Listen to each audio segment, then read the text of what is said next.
Hello everybody, welcome back to the channel, and if you're new here, we talk about all things fandom on this channel, and we talk about it in a positive way. If that's something that appeals to you, you've come to the right place. We are so happy to have you here today, and today, of course, is Thursday, and we've got some news to talk about. We're going to talk about the Man of Tomorrow movie that's coming out, and the new information we have. And then also, if you wait around till the end of the video, I'm also going to do an unwrapping of the latest Batman #1, simply because I thought it would be cool to do that on screen. So let's jump right into it. Alright, so first off, I've always been a fan of the comic book genre of movies. I've always thought that it was a great thing. And here's the reason. It allows for you to escape. It allows for you to explore new things. I love the Zack Snyder universe. I love the differences there. But I also really loved the new Superman as well. I like what the DCU is doing by changing up everything in between movies. So one project might be rated R and the next project might be that movie you could take the entire family to. It's kind of like that. As long as they keep on maintaining that you don't really have to see everything to make sense of it all. And so far, so good. I mean, yes, it helps if you watch Peacemaker and then you turn around and watch Superman. Yeah, okay, I could see where it might help, or it might lead into something down the line, but as long as that is standalone enough that we don't have to worry about it, then that's still a good thing. So the new information that has come out is that James Gunn has confirmed something about the new Superman sequel. That Superman, Man of Tomorrow, is in fact going to be released, as we previously said, on July 27th. But it is also going to be a team-up movie. That's right, it's going to be a team-up movie between Lex Luthor and Superman. Now, whoa, I know. Some people are like, no, never happened, never would happen. Actually, the comic books, they have teamed up a few times over the years. However, I don't think they're going to go down any of those routes.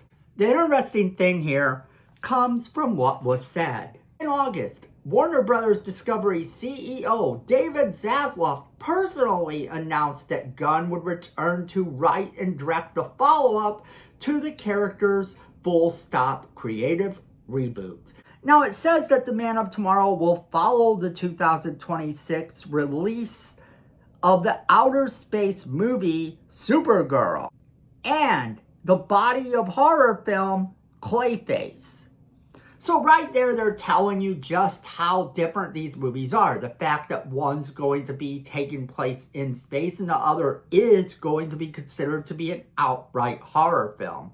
So right there, you see the difference in how they're handling these two projects. Now, James Gunn was actually on the Howard Stern Sirius XM radio show confirming that shooting of this film starts in April of 2026 ahead of the film's planned July 9th, 2027 release date. And he said it's a relatively short time between the sequels because we knew immediately where we were going.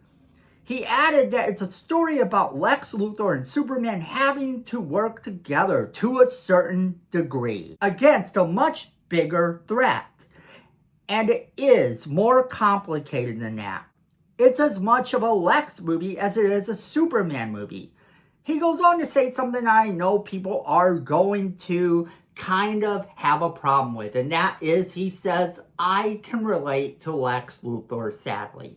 Look, here's the thing about that. If you cannot relate to the bad guy in a movie, then it's not a good movie. If you have a problem actually looking at the bad guy and understanding at least part of their motives, then it's probably not a good movie. Two-dimensional bad guys never work. The bad guy always has to have something that you can hold on to, something that you can realize, whether it's an inner fear that you have as an individual, or whether it's something where you look at it much later on and you kind of have to shrug and say, the bad guy was right.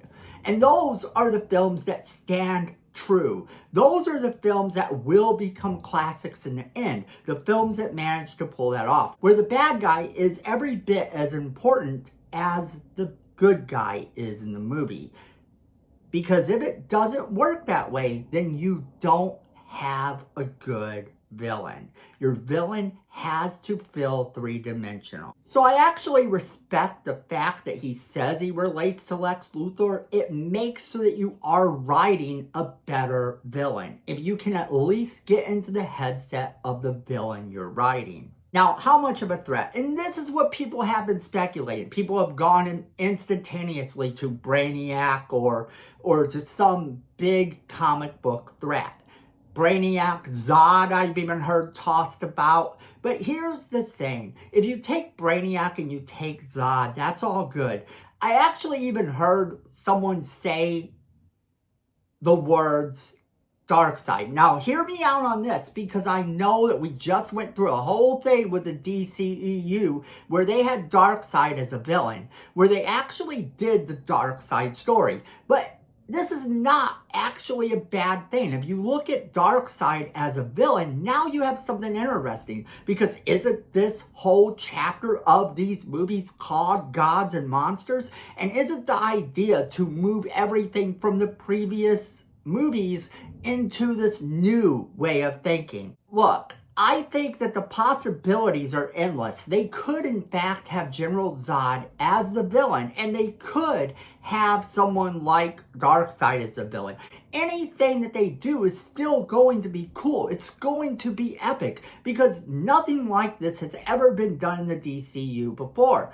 The idea of bringing in Darkseid, you might make the argument that Darkseid coming in is actually a repeat of something we've seen, but I beg to differ, because Darkseid was presented in the other one as a threat that the entire Justice League had to take care of. In this case, you would be getting a much smaller scale of the Darkseid battle, which you can make the argument is a good thing or a bad thing. But ultimately, at the end of the film, Darkseid would then still be around to be a big threat in terms of later events. I actually do think that the villain we're going to have to wait for, the villain that we're going to have to wait to see it a much bigger threat, is going to be Brainiac. That's my personal thoughts, but I wanted to present this all to you because I thought this was a really, really cool announcement that they would be working together. And I do think they will be working together at least part of the film, but the fact that he kind of hints that they're not actually working together, they're just working together because they need to solve this threat. I definitely think we're going to be getting some form of Lex Luthor Superman fight in this. Don't think that this means they're friends, because it don't.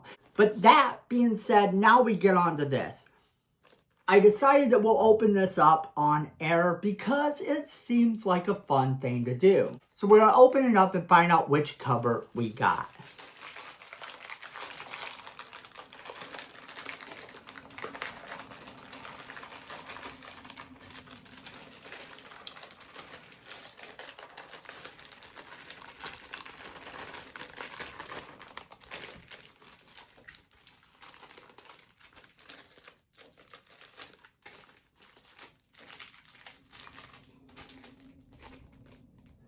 Now I'm showing you guys before I even show myself.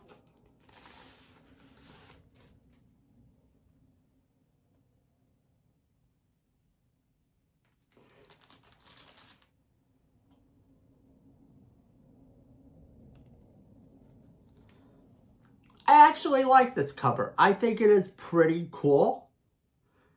I like the pose that Batman's in. I like the fact that it's really shiny and epic looking. And I love the bats. The bats give this really gothic feel that is something I've always loved about the Batman character and the entire city of Gotham. That being said, I want to hear from you guys. about this whole Superman Man of Tomorrow situation. What are you thinking about this movie? Are you excited for it? Not excited for it? What villain do you actually want to see them team up to have to fight against? Do you want it to be someone like Darkseid who has the potential to be that new god and be a threat later on the way he is presented in the comic books? Or would you like to see it be someone like Brainiac to start off with? And Brainiac could hang around in the background afterward as well. If you think about it, any situation they present, I think is cool, but I want to hear all of your thoughts. Any obscure ones, any crazy ideas that you have. I want to hear from each and every one of you in the comments below. So make sure you are leaving me that comment below. Let me know what you think. Don't forget to share this video with all of your friends so they can be a part of this crazy conversation as well. Then you're going to want to hit that like button if you are enjoying the positive content we bring, or you want more positive content like this in your feed. You have to let YouTube know that that's what you want. So hit that like button and tell the algorithm what you want. And then, if you like our stuff, you're going to want to hit that subscribe button. And next to that is the notification bell. You're going to want to hit that as well so you never miss a single video we do. Because friends, at the end of the day, I know it and you know it. Fandom is family.